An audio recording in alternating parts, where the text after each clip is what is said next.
Shukuru Mungu asubuhi ya leo. Bali siku Bwana ameifanya tuifurahie na kushangilia. Kwa hivyo kwa wakati huu tunaenda kusikia neno la Bwana na tunaenda kujifundisha leo kutokata tamaa. Kuwa mtu wa kuwa na tumaini kwa lile jambo unalolitaka kutoka kwa Bwana. Usiwe mtu wa kuvunjika moyo. Kwa hivyo nitaomba kwa sababu ya neno na tutaendelea. Baba wa mbinguni, ninakushukuru kwa ajili ya neno lako. Leo tunapoenda kulisoma, naomba Roho wa Mungu kaweze kutusaidia, kaweze kutuelekeza, kaweze kutupatia ufunuo, na jina lako litahimidiwa na litabarikiwa. Asante kwa uhai, asante kwa neema yako iliyo nyingi. Jina lako litukuzwe na libarikiwe. Ninafunika mahali hapa na damu ya Yesu. Kila maroho ya kutumwa na ya kujileta ninayasambaratisha, na kuomba Roho wa Mungu kaweze kuwa mwalimu na kaweze kuwa msaidizi, nazo sifa zote na utukufu zikurudie. Tawala Bwana, ukaonekanie, nasi tutakushukuru na kuliinua jina lako, na nikupitia jina la Yesu ninaomba kushukuru pamoja na kuamini. Amen. Kwa hivyo nashukuru Mungu tena na kushukuru kwa wote waliojitoa katika ordination ambayo tulikuwa naye. Mungu wa amani awabariki. Mungu wa amani awatende mema. Kwa hivyo tunaingia katika neno katika kitabu cha Yohana 5 kuanzia mstari wake wa 3 hadi wa 14. Nitasoma Yohana 5 kuanzia mstari wa 3. Ndani ya hayo jamii kubwa ya wagonjwa walikuwa wamelala, vipofu, viwete na waliopooza, wakigoja maji yachemke. Kwa maana kuna wakati ambapo malaika hushuka, kaingia katika ile birika, kayatibua maji. Basi yeye aliyeingia wa kwanza baada ya maji kutibuliwa, akapona ugonjwa wote uliokuwa umempata. Na hapa palikuwa na mtu ambaye amekuwa hawezi muda wa miaka 38. Yesu alipomuona huyu amelala, naye akijua ya kuwa amekuwa hali hiyo siku nyingi, alimwambia, wataka kuwa mzima? Yule mgonjwa akamjibu, Bwana, mimi sina mtu wa kunitia birikani maji yanapotibuliwa, ila wakati ninapokuja mimi, mtu mwingine hushuka mbele yangu. Yesu akamwambia, simama, jitwike godoro lako uende. Mara yule mtu akawa mzima, akajitwika godoro lake akaenda. Nayo ilikuwa ni Sabato siku hiyo. Kwa sababu hiyo Wayahudi wakamwambia yule aliyeponywa, leo ni Sabato, wala si halali kwako kujitwiga godoro. Akawajibu, yeye aliyelifanya kuwa mzima ndiye aliyeniambia, jitwige godoro lako uende. 12. Basi wakamuuliza, yule aliyekuambia jitwige uende ni nani? Lakini yule mtu aliyeponywa hakumjua ni nani. Maana Yesu alikuwa amejitenga, kwa sababu palikuwa na watu wengi mahali pale. 14 na ya mwisho. Baada ya hayo Yesu akamkuta ndani ya hekalu, akamwambia, angalia, umekuwa mzima, usitende dhambi tena, nisije nikakupata jambo lililo baya zaidi. Ile sauti ya Bwana. Amen. Bwana asifiwe. Kwa hivyo asubuhi ya leo nataka kuongea kuhusu mtu aliyekuwa mlemavu ama ambaye hakuwa anajiweza kwa muda wa miaka 38. Maandiko yanatuambia vizuri, huyo mtu alikuwa anakaa mahali palikuwa malaika anakuja kutipua maji, na yule mtu alikuwa anaingia wa kwanza, ndiye aliyekuwa anaponyeka magonjwa. Ungekuwa na magonjwa ya kila aina, malaika atipue maji, uruke katika haya maji ukiwa wa kwanza, ulikuwa unaponyeka na magonjwa yako yote unaweza kuwa unakuwa mzima. Maandiko yanatuambia kwamba palikuwa na mtu ambaye alikuwa mlemavu, alikuwa hajiwezi, alikuwa amekaa mahali pale kwa muda mrefu. Huyo mtu alikaa pale kwa muda mrefu, na yeye maandiko yanatuambia vizuri. Hebu soma huyo mstari wa 3.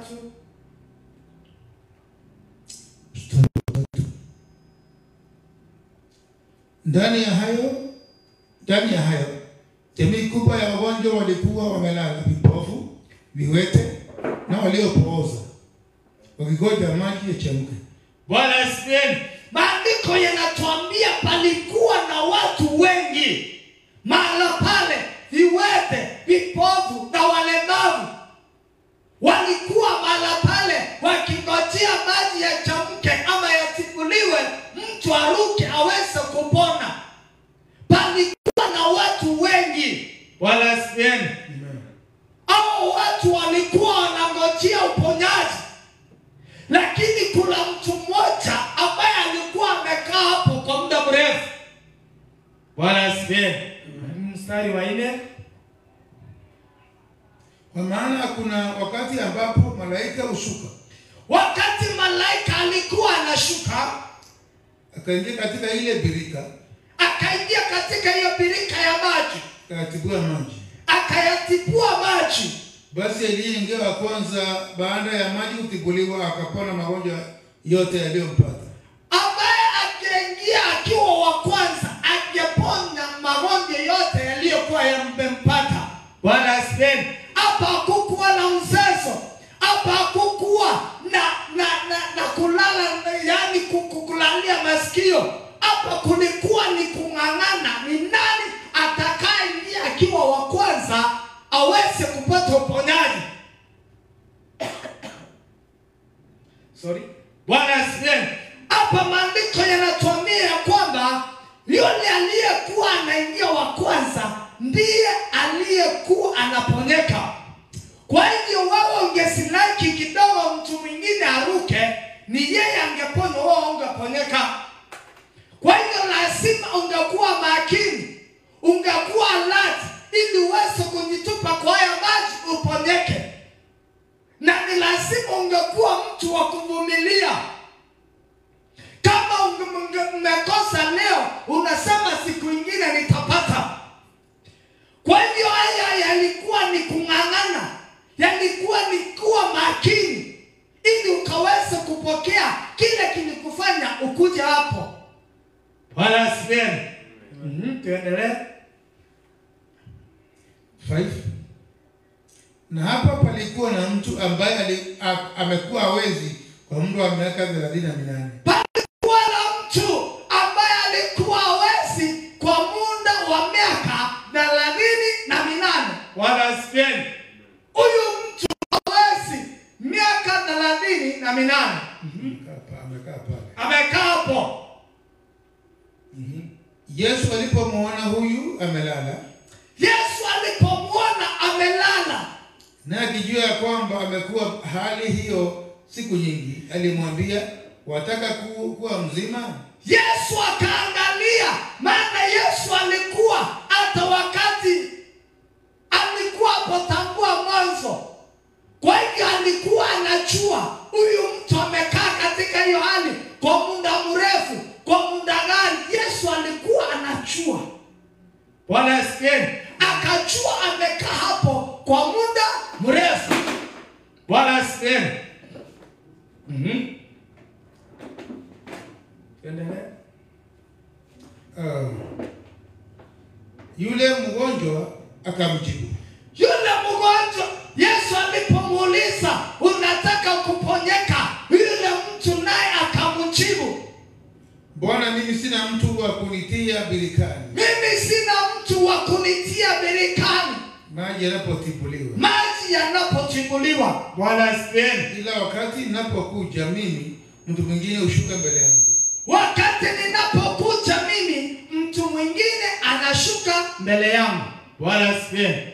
Sasa kuna pointi ninataka ukamate hapo vizuri na upate kuelewa. Huyu jamaa amekuwa hapo kwa muda mrefu, ameng'ang'ana hapo kwa muda mrefu, lakini kuna kitu kinanifurahisha kwa huyu jamaa. Huyu jamaa hakuwa mtu wa kuvunjika moyo, hata ingawa wale walimleta, walingojea, wakangojea mwaka wa kwanza, wakaona hakuna tumaini, wakaondoka na wakamwacha mahala pale, lakini yeye hakuweza kung'ang'ana, hakuweza kuvunjika moyo, aseme hapa sina mtu wa kunitia birikani, hapa sina mtu wa kunisaidia, aite watu wao wamuondoe mahala pale wamrudishe nyumbani. Hapana, aling'ang'ana akasema mimi nilikuja kwa sababu ya uponyaji. Bwana asifiwe. Yeye lengo lake alipotoka nyumbani lilikuwa aende mahala pale aweze kuponyeka, lakini wale waliompeleka wakachoka na wakaondoka. Lakini yeye hakutumana aseme kama mkuyi kunisaidia, kujeni munitoa hapa munirudishe nyumbani. Bwana asifiwe. Yani akangojea muujiza, ajui ataupata namna gani. Maana yeye hawezi kuingia birikani. Yeye mtu akiwa mlemavu na mtu ni kipofu, unajua huyu mmoja anaweza kutembea, lakini huyu mwingine hawezi akatembea. Anahitaji mtu wa kumsaidia. Bwana asifiwe. Watu walipoondoka wale wa kumsaidia, yeye hakuchoka. Watu walipoondoka wale wangemtia birikani, hakuchoka. Hata mtu mwingine anaporuka mbele yake hakung'ang'ana au akasirike. Maana ingekuwa ni mtu wa hasira, angekuwa na hasira mingi, awaambie nyinyi amoni mimi ni mlemavu, nimekaa hapa kwa muda mrefu, aanze kukasirika. Hakuchoka, hakuwa na hasira na watu. Bwana asifiwe. Hakuwa anataka kuchua maji yakitubuliwa mtu aingie aponyeke, anasema siku hiyo nyingine ni yangu. Haleluya. Anasema hata kama sio leo inachua, mimi siku hiyo nyingine Bwana atanisaidia. Maana kama hakuwa na tumaini kwa Mungu, angesema ondolewe mahali pale. Lakini kwa sababu alikuwa anajua nilikujia uponyaji na nitaondoka hapa nikiwa mzima, liwe liwalo nitakaa hapa. Bwana asifiwe. Akakasa mwendo, akawa na tumaini. Ninataka kuongea na wewe siku ya leo, ukiwa katika nyumba ya Mungu, ukiwa kuna kitu unangojea kutoka kwa Bwana, wewe usikasirike, using'ang'ane na wale wengine. Wewe angalia Mungu wako na Mungu naye atakusaidia. Huyu jamaa hakuwa na tumaini, alikuwa anahitaji watu, lakini watu walipoondoka aliweka tumaini lake kwa Mungu. Alikuwa anatarajia Mungu ndiye atanisaidia. Watu yaweza kuondoka, watu wanachoka na wanaondoka, lakini wewe tumaini lako hata wakiondoka usivunjike moyo. Atarajia kutoka kwa Bwana, Bwana naye atakusaidia. Kama huyo mtu angekuwa na hasira, kama huyo mtu angekasirika na wale wanaingia mbele yake, hawaulizi hamuoni nimekaa hapa miaka mingapi, hamuoni nimeng'ang'ana hapa miaka mingapi, hamuoni mkanipatia nafasi niingie. Bwana asifiwe. Hakuwa na hayo.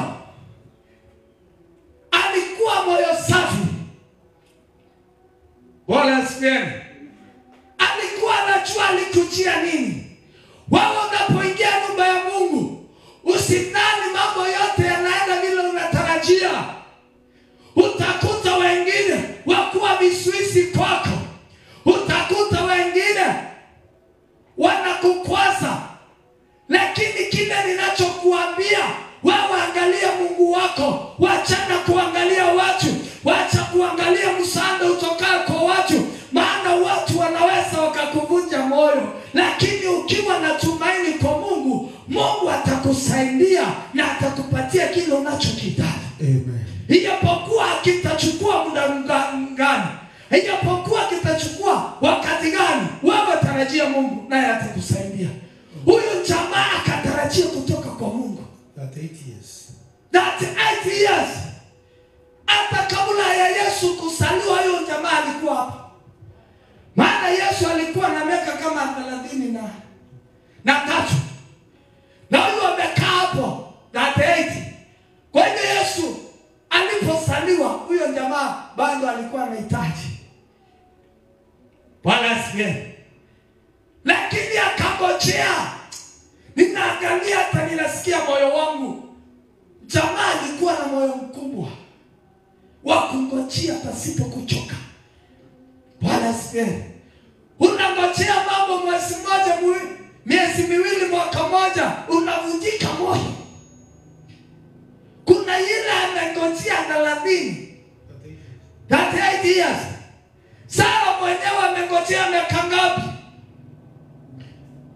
Wewe usikate tamaa. Unapoomba, tarajia kutoka kwa Mungu. Maandiko yananiambia hapo vizuri. Yesu alikuwa hapo, kulikuwa na watu wengi, lakini Yesu alikuja akiwa amejificha, amejitenga na watu. Akaenda peke yake. Kwa hiyo watu hawakufahamu ni Yesu. Hata yule aliyepona hakuwa anajua ni nani.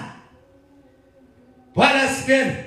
Kwa hivyo Mungu anakuona, Yesu anakujua. Yesu anajua ni nini unahitaji. Ijapokuwa ni wakati gani, ijapokuwa ni miaka mingapi, wewe tumaini lako liwe kwa Mungu. Mungu naye atakusaidia na atakuonekania. Ile miaka uko na mahitaji, usidhani Mungu haioni, anajua. Wala asifiwe.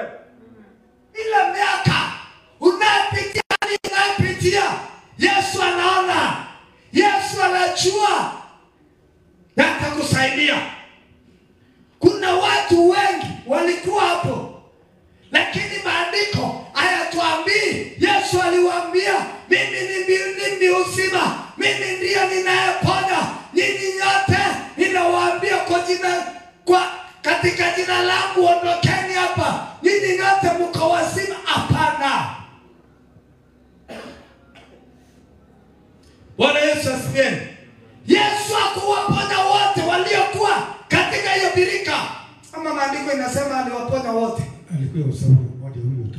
Alikuja kwa sababu ya mtu huyo ambaye amesimama hapo pasipo kuchoka.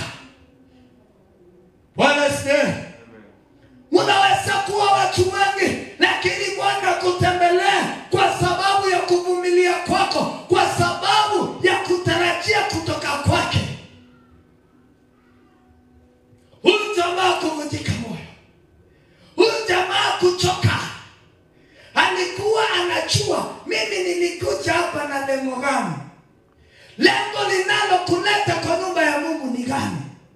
Ukiwa na lengo, visuisi hautaviona, vikwazo hautaviona. Kwa hii safari ya wokovu, lazima mtu awe na imani, awe na focus. Anaenda wapi? Ni nini anataka katika ufalme wa mbingu? Ni nini anataka katika hii safari ya wokovu? Ukiwa na lengo, hautaona ni nini inayokusumbua. Ukiwa na lengo, hautaona ni vikwazo. Lengo lako litakuwa ni kuona mbingu. Lengo lako litakuwa ni kusimama katika wokovu. Kwa hiyo ndani ya mwenzako akikukwasa, hata kuondoa katika safari.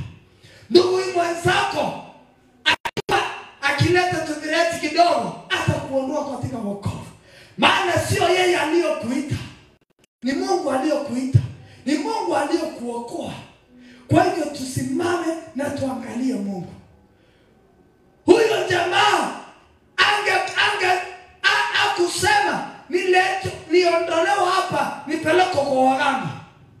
Hakusema niondolewa hapa nipelekwe kwa wachawi.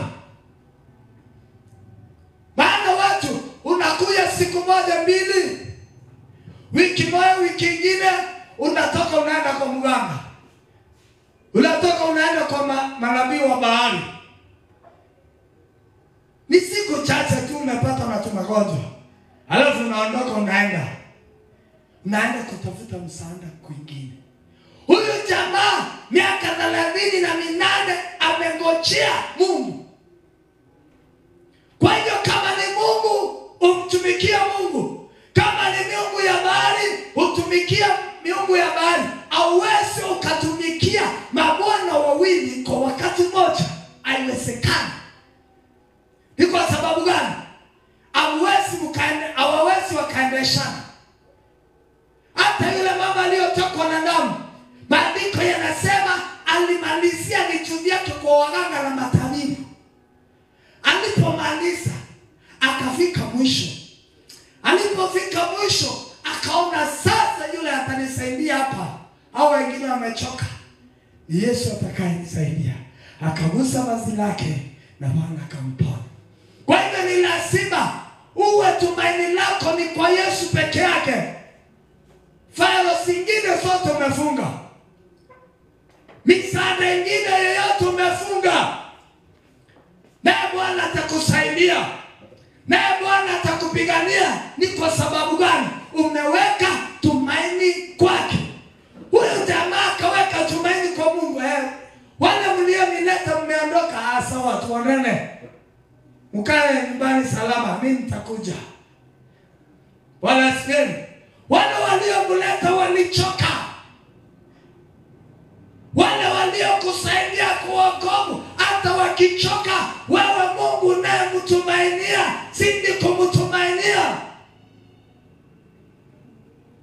Marafiki wanaweza wakachoka. Wale mnayojua wanaweza wakachoka, lakini wewe tumaini lako liko wapi? Msaada wako unatoka wapi? Ukijua msaada wako unatoka kwa Bwana, hakuna kitu kitakaye kubabaisha. Hakuna kitu kitakaye kuondoa kwa upendo wa Kristo. Huyu jamaa akaweka tumaini lake miaka 38. Oh my Father. Akaweka tumaini lake kwa Bwana. Tumaini kwa uponyaji. Na Bwana akamponya. Bwana asifiwe. Maandiko yanasema vizuri. Yesu alipokuja akiwa amejificha, akamwambia, wataka kupona? Bwana asifiwe. Watu wanasema alikuwa na sababu. Lakini vile mimi naangalia, sio sababu. Alikuwa anaongea ukweli wake. Bwana asifiwe. Alikuwa anaongea nini? Ukweli. Akasema mimi niko hapa, ninahitaji kupona, lakini sina mtu wa kunisaidia. Bwana asifiwe. Ukiendelea kusoma, anasema ya kwamba maji yanapotipuliwa, mimi ninang'ang'ana kuingia kwa maji. Bwana asifiwe. Na kabla sijafika mwingine ameruka. Bwana asifiwe. Amen. Anasema kabla sijafika mwingine amefanya nini? Ameruka. Na anaporuka, yeye akati tamaa, anarudi kwa blanketi, anarudi kwa mkeka wake, anaendelea kurelax. Bwana asifiwe. Amen. Maji yanapotibuliwa, kabla sijafika, ni kumaanisha huyu jamaa hata ingawa alikaa hapo akungojea, hakuwa anasema mimi siwezi nikaruka. Alikuwa anang'ang'ana kuingia. Tuko pamoja? Alikuwa anafanya nini? Anang'ang'ana kuingia. Mtu mwingine akiingia mbele yake anasema sawa, hata hiyo ingine ni siku. Bwana asifiwe. Anarudi, anaambia Yesu vizuri sentiment yake, mimi ninaposongea kuingia katika maji, mwingine anaingia mbele yangu. Na yeye anarudi, ana hasira. Yeye akasiriki. Yeye anang'ang'ana na wanadamu. Anarudi, anaketi. Anasema hiyo ingine ni siku. Bwana asifiwe. Sijui mnaona vile mimi naona. Unaangalia kitu vizuri. Anasema mimi kabla sijafika, ni kumaanisha hiyo miaka aliyokaa hapo akukaa akiwa amerelax akingojea watu wamsaidie.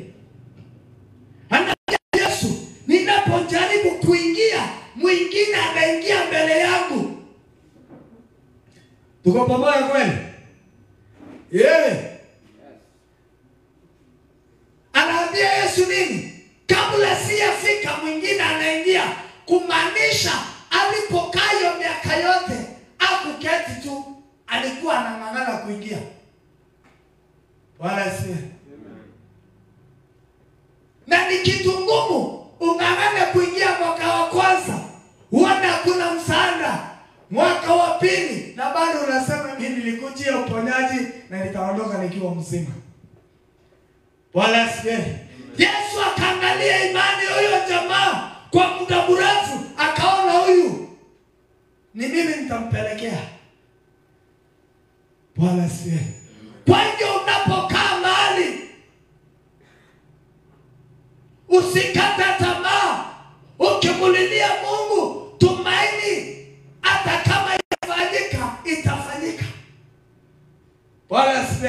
Liwe liwalo, Yesu ni Bwana. Sadira kanamisha Abednego, akaambia mfalme, wewe ukichoka kuongeza moto, ikiwa Mungu atatuokoa wala atatuokoa, sisi hatutakata tamaa, tutazidi kumtumikia wala tutaabudu miungu ya sanamu. Lazima uwe na kauli, umekata liwe liwalo, marafiki waharibike, watu waharibike, tumaini langu na Mungu alitavunjwa kwa sababu ya wanadamu, ama alitavunjwa na wanadamu walivunje moyo wakati tumaini langu kwa Bwana. Huyu jamaa kung'ang'ana, huyu jamaa kusumbuka, aanze kuteta na watu. Nini mnaona nimekaa hapa miaka mingapi? Hamna hata ndavu, hamna hata heshima.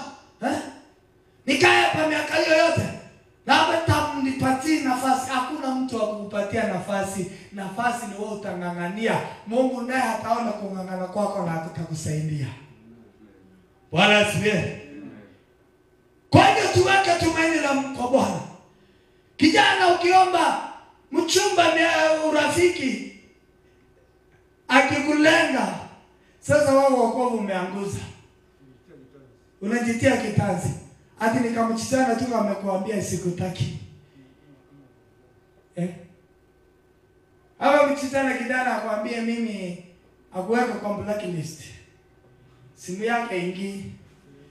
Stress, roho inapanda inashuka, pressure inaenda juu.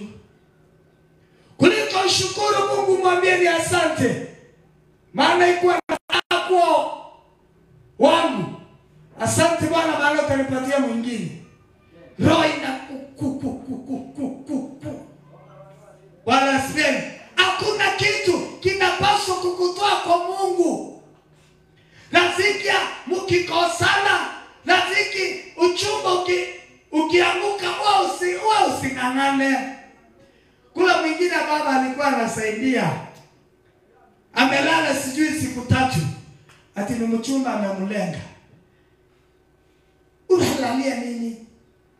Stress, unaanza kukunywa madawa. Kwani ndio uhai wako? Aende akiendana, si mwingine atakuja. Bwana asifiwe. Si unajua kuongea, si unajua kukatia, si ukatie mwingine. Bwana asifiwe. Kwa hivyo lazima tuwe na lengo moyo. Vijana mnasikia? Nafasi ikikosekana moja, sio kusema maisha yamemalizika. Shukuru Mungu na ujue kuna next. Huyu akung'ang'ana, hii ilikosekana na akawa mwaka huu nimekosa, hata huyo mwingine ni mwaka. Bwana asifiwe. Miaka 25 unaona kama maisha yamemalizika. Ni nini hiyo? Uwe na tumaini kwa Mungu, utaendelea na utaenda mbele. Bwana asifiwe. Amen. Mstari wake nikimalizia wa 8.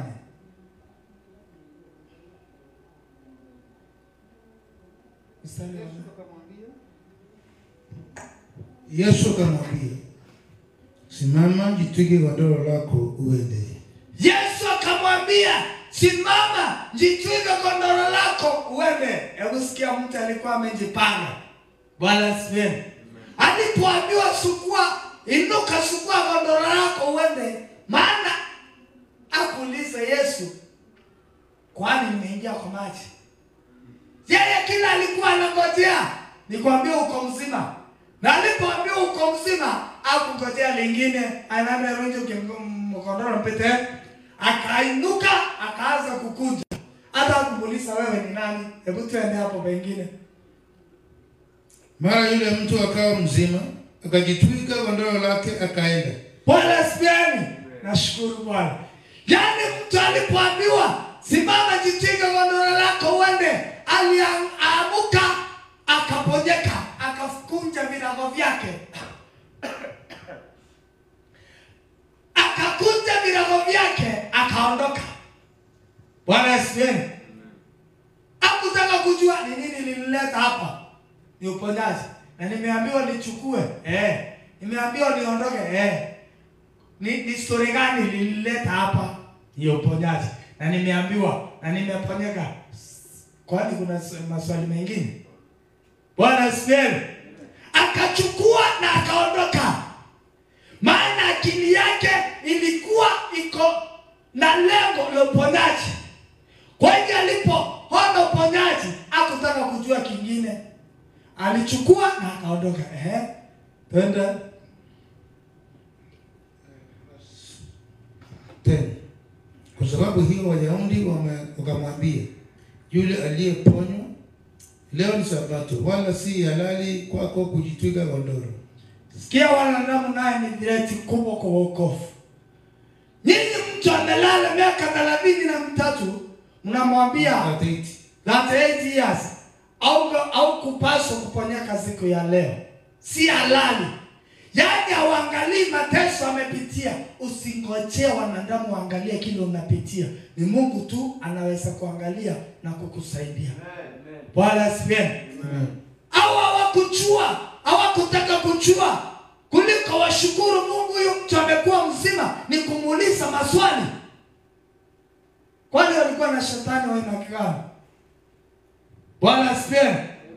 Yaani mtu ameponyeka akiwa na miaka 38. Sasa unaanza kumpatia taratibu. Tuendelee. Akawajibu, yeye aliyenifanya kuwa mzima ndiye aliyeniambia, jitwike godoro lako uende. Yeye aliyoniponya ndiye aliyeniambia, chukua godoro lako uende. Sikutaka kujua siku ni gani. Sikutaka kujua mtasema nini. Lakini aliyeniponya akaniambia, chukua godoro lako uondoke. Ndiyo niliyesikia. Usisikia sauti za wanadamu. Sikia ni sauti gani Baba amekuambia. Bwana asifiwe. Wakamuuliza, yule aliyekuambia jitwike godoro uende ni nani? Yaani wanaanza kusumbuka. Yule aliyekuambia chukua godoro lako uende ni nani?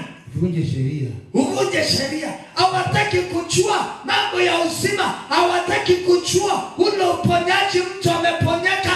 Hawataki kujua ile shinda amepitia ni gani. Ni kumuuliza maswali. Ni nani aliyokuambia tulie? Ni siku tu ya Sabato wanajua. Bwana asifiwe. Siku ya Sabato tu ndio wanang'ang'ania. Umevunja. na mtu kukombolewa ni gani, ni kitu gani kubwa? Lakini yule mtu aliyeponywa hakumjua ni nani. Maana Yesu alikuwa amejitenga kwa sababu palikuwa na watu wengi mahali pale. Bwana asifiwe. Yes, yule jamaa hata hakujua ni nani aliyemponya. Maana Yesu hakuwa na umati wa watu, alikuwa amejitenga kwa sababu kulikuwa na umati mkubwa ambao ulikuwa unangoja uponyaji. Kwa hiyo alikuwa anaenda kisiri kwa sababu yule jamaa peke yake. Bwana asifiwe. Baada ya Yesu akamkuta ndani ya hekalu. Sikia hapo, mtu naye ambaye ako na ufunuo alipoponyeka akupotea kwa nyumba ya Mungu. Bwana asifiwe. Alipoponyeka alienda kwa nyumba ya Bwana kumwabudu.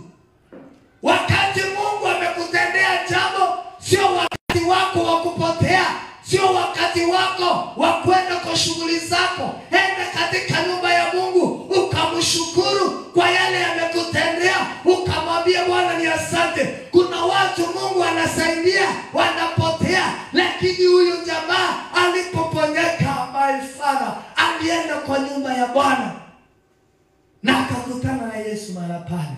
Yesu akamwambia, angalia umekuwa mzima, usitende dhambi tena. Angalia umekuwa mzima, usitende dhambi tena. Lisilo likakupata jambo lilobaya zaidi. Lisilo likakupata jambo lililo baya zaidi. Bwana asifiwe.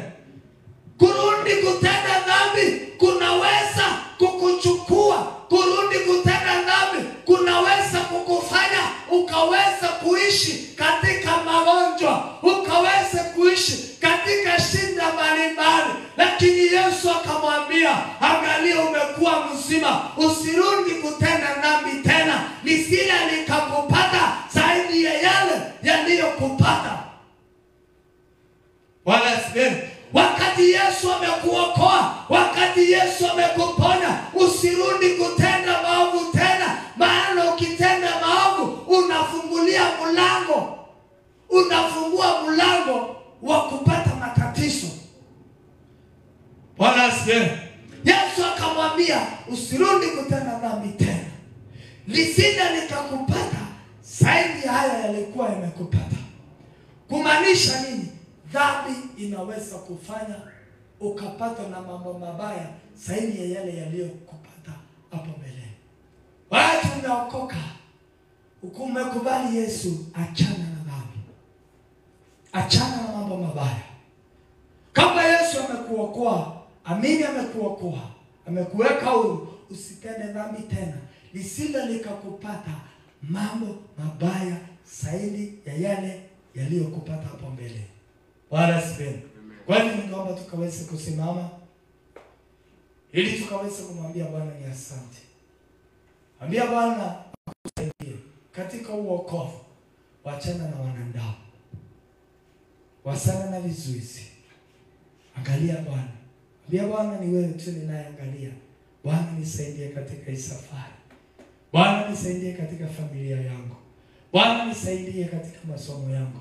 Bwana nisaidie kwa jambo lile unahitaji Bwana akusaidie, naye Bwana atakusaidia, naye Bwana atakutia nguvu.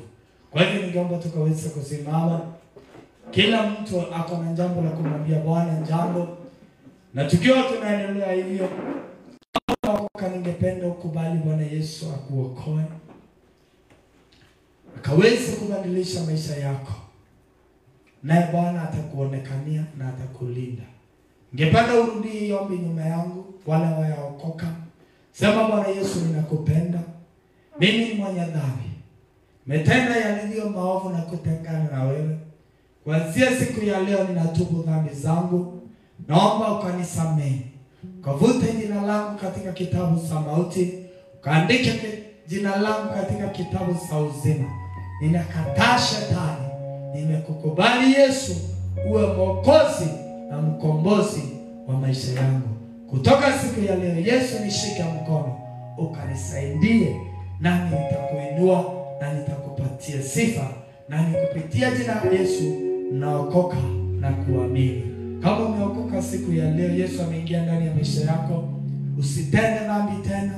Enda katika kanisa inayoabudu Mungu kwa roho na kweli, ili ukazidi kumtumikia. Yule jamaa aliyekuwa kipofu, aliyekuwa mlemavu kwa muda wa miaka 38, alipoponywa na Yesu, alikimbia kanisani kwenda kumwabudu Bwana. Kwa hiyo Yesu amekuokoa siku ya leo. Enda katika nyumba ya Mungu ukamtumikie na ukazidi kukaa katika wema wake. Kwa hivyo ningependa kila mmoja aende mbele za Bwana. Nitafungia. Ambia Bwana Yesu ni asante. Angalia ni nini kilikuwa kinakuvunja moyo, ni nini kilikuwa kinakusumbua usimtumikia Bwana. Ambia Bwana siku ya leo, Bwana ninaomba unisamehe, Bwana ninaomba unisaidie. Sitangangana na wanadamu, sitangangana na wale wamenikosea, nimewasamehe. Bwana nisaidie nikakutumikia, Bwana nisaidie nikaishi katika pendo lako. Kila mmoja aende mbele za Bwana. Eta mbele ni mwanadamu, era mwana ni mtu, era mwana ni moya, era mwana ni otende kiwono kiwo, nekendo kwa mora kwa mwana ni akuonekanera na ushindanira. Baba ninakushukuru, ninasema asante kwa neno lako liko na nguvu, neno lako ni likali kuliko pako katae kuwili, neno lako liko na nguvu, neno lako liko na uwezo. Baba ninakushukuru, uliyeponya yule mgonjwa aliyekuwa katika hali ya matatizo siku nyingi. Ninaomba Bwana majeshi ukashughulikia Baba wale wako nyumba hii, wanahitaji Bwana, wanahitaji msaada kwako Bwana Yesu. Ninaomba ukawaponye kiroho, ukawaponye kimwili katika jina la Yesu. Kuna wale wanakutumainia Baba Mungu, ukawasaidie. Kuna wale wako na mahitaji, kuna jambo limewashinda siku nyingi, lakini Baba ninakushukuru maana unawaangalia. Baba ukawasaidie, Baba yangu ukawasaidie, Baba yangu ukawasaidie in the mighty name of Jesus. Inaomba neema yako Bwana ikaweze kuwa juu yao. Inaomba neema ya uponyaji ikaweze kuwa juu yao katika jina la Yesu. Waliokuwa wamefungwa, inatangaza kufunguliwa kwao. Waliokuwa Bwana wamewekwa vizuizi, inaondoa hiyo vizuizi katika jina la Yesu. Bwana ukawasaidie ili wakakutumikia, Bwana ukawasaidie ili wakasimame katika wema wako in the mighty name of Jesus. Baba ninasema ni asante, maana Bwana umetenda mema. Sifa zote zikurudie ukiwa mbinguni. Baba ninanena neno lako Bwana, ukalifuatilie, ukalikubishe. Ifuatilie neno lako Baba, ifuatilie neno lako kwa watoto wako Bwana Yesu, ukawasaidie. Si watu wa kuvunjika moyo, bali waweze kuwa watu wameweka tumaini kwako. Maana wanakutumainia Baba yangu hawataibika. Bwana ukawasaidie, ukawasaidie Bwana, na jina litahimidiwa. Natangaza Bwana wakauru, tangaza Bwana wabariki, watende mema, na jina lako litatukuzwa, jina lako litaabudiwa katika jina la Yesu. Asante kwa roho wako kutusaidia. Ndiliwe Baba, barikiwa na upewe sifa zako, na nikupitia jina la Yesu tunaomba kushukuru pamoja na kuamini. Kila mtu aseme amen. Kwa hivyo Mungu wa amani wabariki na watende mema.